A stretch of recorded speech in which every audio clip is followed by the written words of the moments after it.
Assalamualaikum warahmatullahi wabarakatuh. Kembali lagi bersama saya Dewa Ruci di channel Kisah Misteri. Apa kabar kalian semua? Aku harap kalian dalam keadaan baik-baik saja dan sehat selalu. Kali ini saya akan membawakan sebuah kisah yang berjudul Tuah dari Pusaka Nogo Kemanten. Cerita ini saya dapatkan dari pengalaman teman saya sendiri yang sudah meninggal. Semoga almarhumah diampuni segala dosa-dosanya. Tapi sebelum saya memasuki alur ceritanya, alangkah baiknya buat sahabat misteri dimanapun kalian berada, jangan lupa untuk tekan tanda like, comment, share, dan subscribe agar saya lebih semangat lagi membawakan kisah-kisah misteri di seluruh Nusantara. Kisah ini berawal dari Risma yang ingin bercita-cita menjadi rias pengantin. Sebelum Risma itu menjadi rias pengantin, tentunya dia melalui les dulu. Karena kebetulan ada yang ingin mengajari Risma, akhirnya kesempatan itu pun diambil oleh Risma. Dan Risma pun mulai belajar merias pengantin. Awalnya Risma hanya mengikuti temannya itu setiap ada job merias pengantin. Singkatnya 2 tahun sudah berlalu. Kini Risma sudah benar-benar lihai merias pengantin. Akhirnya Risma pun memberanikan diri untuk membuka rias pengantin sendiri. Setelah Risma sudah membuka rias pengantin sendiri, rezeki Risma ternyata tidak lancar seperti teman Risma. Terkadang Risma mendapatkan job 2 bulan sekali. Tentunya itu tidak cukup untuk biaya sehari-hari Risma. Nah, dari sinilah awal Risma mendapatkan petaka. Di saat keekonomian Risma sulit, ada salah satu temannya yang datang ke rumah Risma. Dulunya orang ini juga perias pengantin. Karena dia sudah menikah dan mendapatkan orang kaya, dia tidak boleh lagi untuk merias pengantin.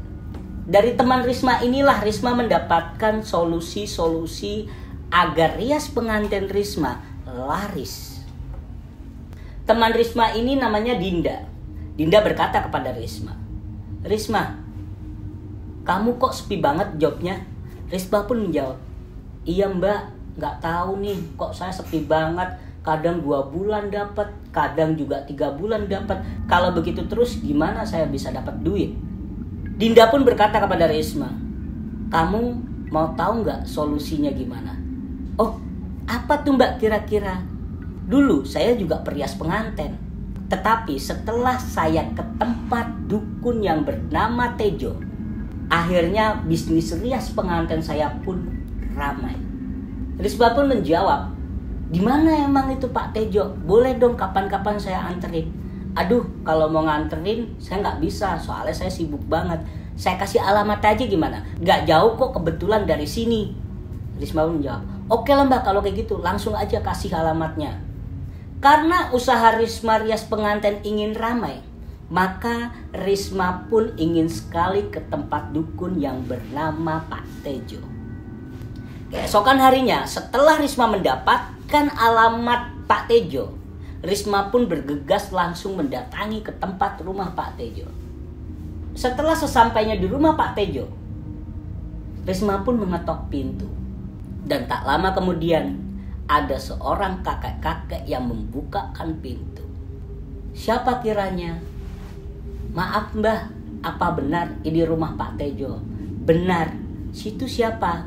"Saya Risma mbah, saya ingin berkonsultasi tentang usaha saya." "Oh, masuk."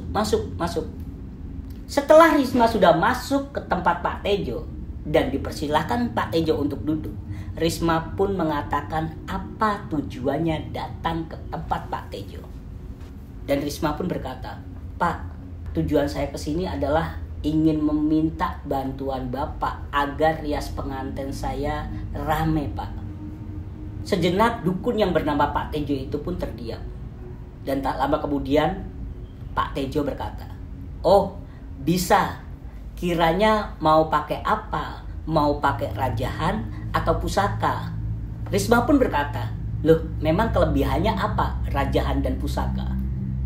Pak Tejo pun menjawab, kalau Rajahan itu prosesnya lama untuk kamu rame. Tapi kalau Pusaka itu cepat sekali. Di situ Pak Tejo melanjutkan, tetapi jika kamu memakai Pusaka, ada konsekuensinya yang kamu harus bayar. Karena keinginan Risma usahanya agar cepat melambung, maka Risma pun tidak berpikir panjang. Risma meminta Pak Tejo untuk memiliki pusaka yang bernama Nogo Kemanten. Setelah itu Pak Tejo berkata, tetapi ini harus ada tebusannya. Loh, Risma pun berkata, tebusannya seperti apa, Mbah?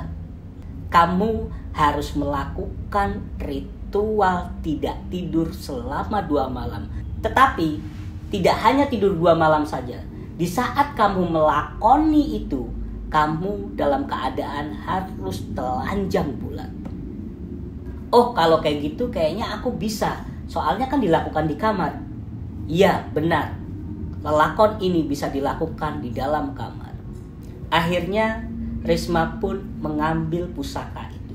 Kurang lebih pusaka itu panjangnya 1 jari. Dan akhirnya Risma pun keluar dari rumah Mbah Dukun itu bersama pusaka itu. Setelah sesampainya di rumah, Risma pun mulai melakukan ritual apa yang sudah dianjurkan oleh dukun itu. 1 malam sudah berlalu. Risma tidak tidur. Kini 1 malam lagi Risma harus melewati ritual itu. Di saat 2 malamnya, disinilah Risma merasakan sesuatu tubuhnya seperti dililit ular. Tetapi karena keinginan Risma agar usahanya lancar, Risma pun menahan diri dan tidak takut. Setelah Risma merasakan dililit ular, tepat di punggung Risma, Risma seperti dimasuki sesosok ular dalam tubuhnya. Setelah ular itu selesai masuk ke dalam tubuh Risma, Risma pun terbangun dan menunjukkan bahwasanya sudah jam 6 pagi. Nah, ritual Risma akhirnya berhasil. Sekarang Risma sudah bisa menyatu dengan keris yang bernama Nogo Kemanten. 3 hari setelah Risma melakukan ritual itu, tak lama ada seseorang wanita mendatangi rumah Risma. Tak lain tamu itu ingin dirias oleh Risma. Sejam kemudian ada tamu lagi, yaitu 3 orang. Tentunya tamu itu pun sama tujuannya, yaitu ingin melaksanakan nikahan dan ingin dirias Risma. Seminggu kemudian Risma pun selalu mendapatkan job. Bahkan selama 3 tahun ke depan Risma pun sudah mendapatkan job. Akhirnya awal Risma merias pengantin itu pun terjadi. Di saat Risma sudah selesai merias pengantin, saudara-saudaranya pun terpukau melihat orang yang dirias oleh Risma. Tadinya orang itu biasa-biasa saja, tapi setelah dirias Risma, orang itu terlihat sangat anggun sekali. Dari situlah maka banyak orang yang ingin dirias oleh Risma. Risma pun akhirnya kewalahan untuk menerima semua job. Jadi Risma itu tidak semerta-merta ketika orang ingin dirias, maka Risma terima. Setiap harinya Risma bisa merias seseorang 3 kali. 2 tahun pun berjalan. Tentunya dari job-job yang didapatkan Risma, Risma menjadi kaya.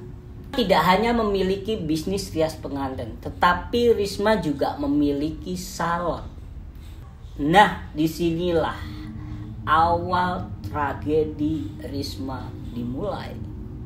Setiap Risma pulang dari merias pengantin, tubuh Risma muncul sisik. Sisik itu muncul di saat Risma sudah selesai merias pengantin. Risma pun pernah memeriksakan ke dokter, tetapi jawaban dokter tidak tahu apa penyebab Risma bersisik. Dan setiap malamnya pun Risma selalu bermimpi dikejar-kejar oleh ular. Pernah juga suatu ketika, di saat Risma sudah selesai merias pengantin, Risma melihat sesosok ular persis di samping pengantin itu. Risma pun bertanya-tanya, apakah ini dampak saya memegang keris nogo kemanten? Keesokan harinya, tubuh Risma pun dipenuhi dengan sisik. Hingga yang tadinya sisiknya hanya muncul di bagian dada, sekarang sudah menjalar ke kaki. Tentunya di saat Risma merias, dia memakai baju agar sisiknya tidak terlihat oleh orang-orang. Dan akhir-akhir ini pun gelagat Risma semakin aneh. Dia tidak suka lagi memakan daging yang matang. Tapi Risma suka sekali dengan daging-daging mentah. Seperti ayam, seperti daging sapi, dan lain sebagainya. Itu dimakan Risma mentah-mentah. Kondisi kejiwaan Risma pun juga terganggu. Di saat Risma tidak merias pengantin, tangannya selalu bergerak-gerak seperti sedang merias. Padahal di situ tidak ada seorang pun yang dirias.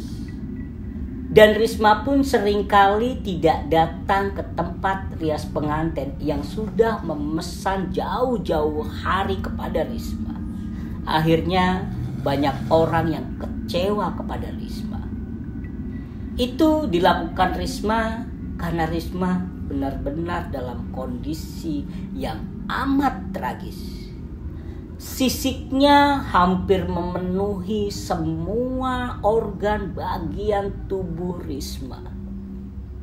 Orang-orang yang kecewa dengan Risma pun tidak bisa menemukan Risma di mana, karena Risma bersembunyi di dalam kamarnya.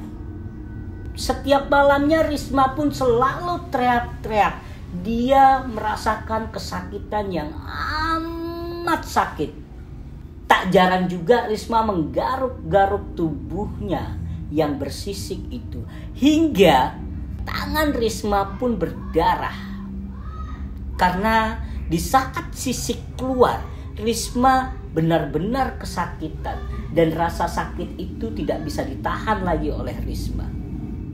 Hingga suatu ketika seluruh tubuh Risma ditutupi penuh dengan sisik, dan Risma pun dinyatakan meninggal.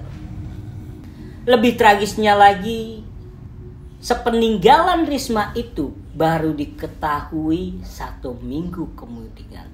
Itu karena ada laporan bahwasanya rumah Risma bau bangkai. Maka warga di situ pun berinisiatif untuk mengecek dari mana sumber bau itu berasal. Setelah dicek oleh warga, begitu terkejutnya warga karena melihat manusia yang dipenuhi dengan sisik. Akhirnya warga pun menelpon kepada pihak yang berwajib.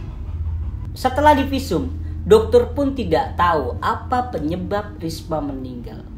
Tetapi ada salah satu ustadz yang mengatakan bahwasanya Risma bersekutu dengan jin yang merasuki keris nogo kemanten. Itulah kisah yang saya dapatkan dari teman saya. Jika ada salah kata, maka saya benar-benar minta maaf. Saya Dewa Ruci, pamit undur diri.